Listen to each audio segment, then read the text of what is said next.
Imagine being told that you have to leave your home and you have just hours to do it.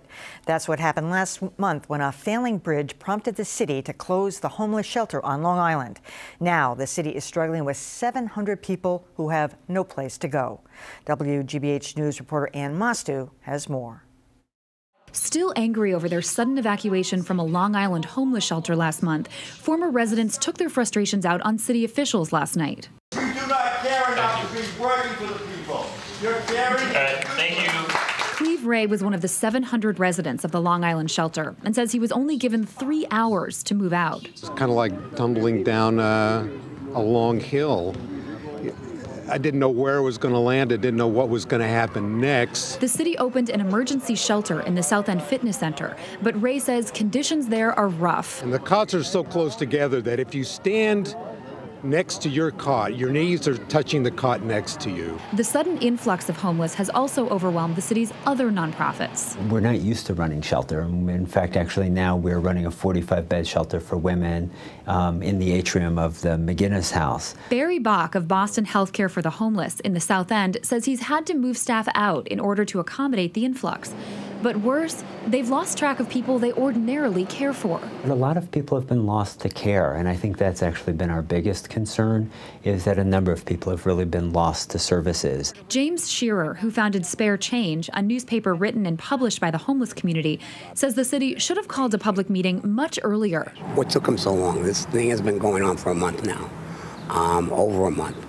And the city officials are just getting to it. He's also upset that former Long Island residents have not had a chance to retrieve personal items. When the island was closed, people had to up and leave their belongings there. So there's personal possessions, pictures, stuff like that that are still out there on that island. I think that's the really, really sad part. Some of the officials at the meeting said they might use ferries to reopen Long Island.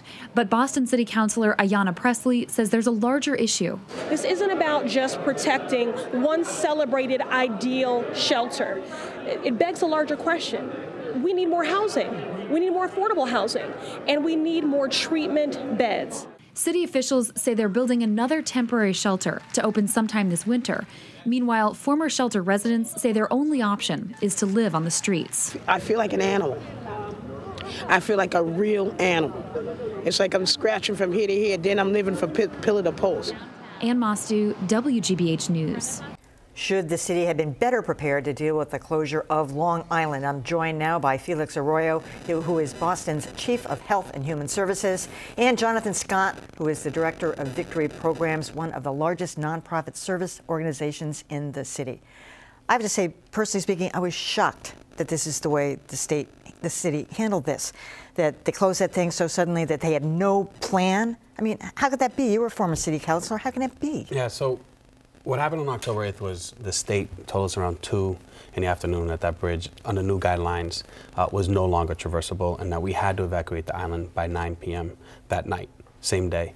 So we did, frankly, the best that we could, worrying mostly about the safety of our guests. You weren't worried about, didn't that sound like a little bit like the sky is falling? One day, hundreds of people are going back and forth across that bridge, and 1 second it's no longer usable? I found that hard to believe.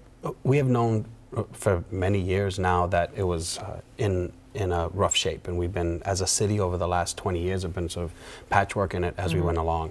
Because of a bridge that fell down in Minnesota a few years back, federal guidelines have changed. The minute that happened and they got to this bridge, they let us know we had literally until 9 o'clock. That came from the state. So we did the best we could to evacuate down and thinking about the safety of the guests, the clients, and the staff to get them off the island. We had an emergency plan, which is not as ideal as having the shelter on the island, but we had an emergency plan in place to try to house folks immediately, and to really try to put them in a warm room with a roof over their building. Jonathan, as you heard Mr. Guy say there, it's like they're shoulder to foot to shoulder, almost prison conditions. You know, you step off a cot and you're standing on somebody else. It's revolting. And these people, a lot of them, you know, have a lot of dignity. You heard the woman say she's being treated like an animal. I have to say, there's that few places, and this is the problem. I've noticed a big uptick in downtown. It's been pretty warm too, so it's been bearable. But I just find it hard to believe that there aren't more accommodations for these people. One of the gifts of being on Long Island was you're really in a beautiful spot, controlled spot. You aren't a bother to the neighbors, and it was a very self-contained island. We had police, we had fire, we had all utilities. We were fully equipped to be there with food and staffing 24 hours a day. You know, one of the evacuation plans are only as useful as whatever the reason for the evacuation. And although we all had plans, and although we, just like we know where exit signs are, and when you're in an airplane, the air mask comes down. What happens during an evacuation is your adrenaline rises, stress comes up. I had, you know, my staff that were out there were also dealing with, you know, 35 homeless women who were being told they had to leave immediately and didn't have time to pack, didn't have time to get their medications in the middle of dinner, and yet I think what happens during that kind of stress is that the best of people take charge. And we had our staff calling people on the mainland. We had people placed even before they got back into Boston. But the evacuation itself was very tough. Jonathan, everyone is asking about ferries. Why not? It seems like a very, you know, plausible solution, even if it's short term. So a number of reasons. We have shift changes in the middle of the night. So we have crazy 4 different seasons here in New England. Ferries can run sporadically. You have emergency services. People may need medical attention in the middle of the night. So it's not just getting people there. It's having ferry service that goes back and forth. It's continuous. The Department of Public Health said almost immediately that they couldn't recite the addiction treatment programs that were out there if only a ferry service was available without full police, fire, and emergency medical access. We're going to have to find the temporary long-term solution. This is going to have to be on the mainland. Another issue with the homeless shelter population is that at times on a ferry in the winter you will not be able to use the water. So you could have on its worst night 400 to 500 people looking for shelter, and we're going to be told you cannot go on the water to do that. We have to find a mainland solution. We understand that, and we put out options at the last meeting that we're considering to do it, including, and sort of the leading option now is to build as quickly as possible a steel building at Frontage Road, which is land that the city already owns. The reason it's there is because we already own the land. We have access to it, and we can get it up fairly quickly, and it's how close it is to various services that this population and that our guests there would be needing throughout the day. There was a piece in the paper earlier this week, I'm sorry you saw, Jonathan, of one woman who's been living in the woods in Jamaica Plain. Yes. And I'm just wondering, do you and other people who care, can you track all these people? Do you know where everybody is? You know, I think that we do what we can. Our programs are full. I mean, I have 18 other programs in every community in Boston, and they're full, and we have waiting lists. I think that we, unfortunately, often have to wait till the resident or client is ready to come to us. But there are outreach workers within the city of Boston who absolutely do that kind of work and try and make sure people are as safe as possible. And this happens every winter, whether we had a bridge emergency or not. You do have people that are outside and need that kind of help. You know, interestingly, this has not really been put on the the plate of Mayor Marty Walsh. She doesn't seem to be being blamed for this. Is there a reason for that? You know, the buck stops with us.